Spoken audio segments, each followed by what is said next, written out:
ಕರ್ನಾಟಕ ರಾಜಕಾರಣದಲ್ಲಿ ಮತ್ತೊಮ್ಮೆ ಕೆಎಂಎಫ್ ಅಧ್ಯಕ್ಷ ಸ್ಥಾನದ ವಿಚಾರ ಮುನ್ನೆಲೆಗೆ ಬಂದಿದೆ. ಮುಂಬರುವ ಅಧಿವೇಶನದ ಬಳಿಕ ನಡೆಯಲಿರುವ ಕೆಎಂಎಫ್ ಚುನಾವಣೆಯಲ್ಲಿ ತಮಗೆ ಅಧ್ಯಕ್ಷ ಸ್ಥಾನ ಸಿಗಲಿದೆ ಎಂಬ ಬಲವಾದ ನಂಬಿಕೆ ಇದೆ ಎಂದು ಮಾಲೂರು ಶಾಸಕ ಕೆವೈ ನಂಜೇಗೌಡ ವಿಶ್ವಾಸ ವ್ಯಕ್ತಪಡಿಸಿದ್ದಾರೆ. ಕೋಲಾರದಲ್ಲಿ ಸುದ್ದಿಗಾರರೊಂದಿಗೆ ಮಾತನಾಡಿದ ನಂಜೇಗೌಡ, ಈ ಹಿಂದೆ ಸಿದ್ದರಾಮಯ್ಯ ಮುಖ್ಯಮಂತ್ರಿಯಾಗಿದ್ದಾಗ ಭೀಮಾನಾಯಕ್ ಅವರಿಗೆ 1 ವರ್ಷದ ಅವಧಿ ನೀಡಲಾಗಿತ್ತು ಹಾಗೂ ಬಳಿಕ ತಮಗೆ ಅವಕಾಶ ಕಲ್ಪಿಸುವುದಾಗಿ ಭರವಸೆ ನೀಡಲಾಗಿತ್ತು ಎಂದು ನೆನಪಿಸಿಕೊಂಡಿದ್ದಾರೆ. ಅಂದು ಡಿಕೆ ಶಿವಕುಮಾರ್ ಹಾಗೂ ಡಿಕೆ ಸುರೇಶ್ ಅವರು ತಮ್ಮ ಬೆಂಬಲಕ್ಕೆ ನಿಂತಿದ್ದರು.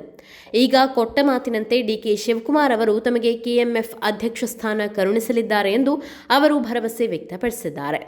ಇದೇ ವೇಳೆ ವಿರೋಧ ಪಕ್ಷಗಳ ವಿರುದ್ಧ ಹರಿಹಾಯ್ದಿರುವ ನಂಜೇಗೌಡ, ನಾಗೇಂದ್ರ ಪ್ರಕರಣವನ್ನ ಮುಂದಿಟ್ಟುಕೊಂಡು ಬಿಜೆಪಿ ನಾಯಕರು ಅಧಿವೇಶನದ ಇಡೀ ಅಮೂಲ್ಯ ಸಮಯವನ್ನ ವ್ಯರ್ಥ ಮಾಡಿದರು.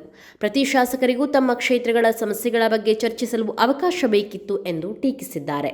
ಮುಂದಿನ 2028ರ ವಿಧಾನಸಭಾ ಚುನಾವಣೆಯಲ್ಲೂ ರಾಜ್ಯದಲ್ಲಿ ಕಾಂಗ್ರೆಸ್ ಪಕ್ಷವನ್ನ ಮತ್ತೆ ಅಧಿಕಾರಕ್ಕೆ ತರುವ ನಿಟ್ಟಿನಲ್ಲಿ ಈಗಾಗಲೇ ಸಿಎಲ್ಪಿ ಸಭೆಯಲ್ಲಿ ಗಂಭೀರ ಚರ್ಚೆ ನಡೆದಿದೆ ಎಂದು ನಂಜೇಗೌಡ ತಿಳಿಸಿದ್ದಾರೆ.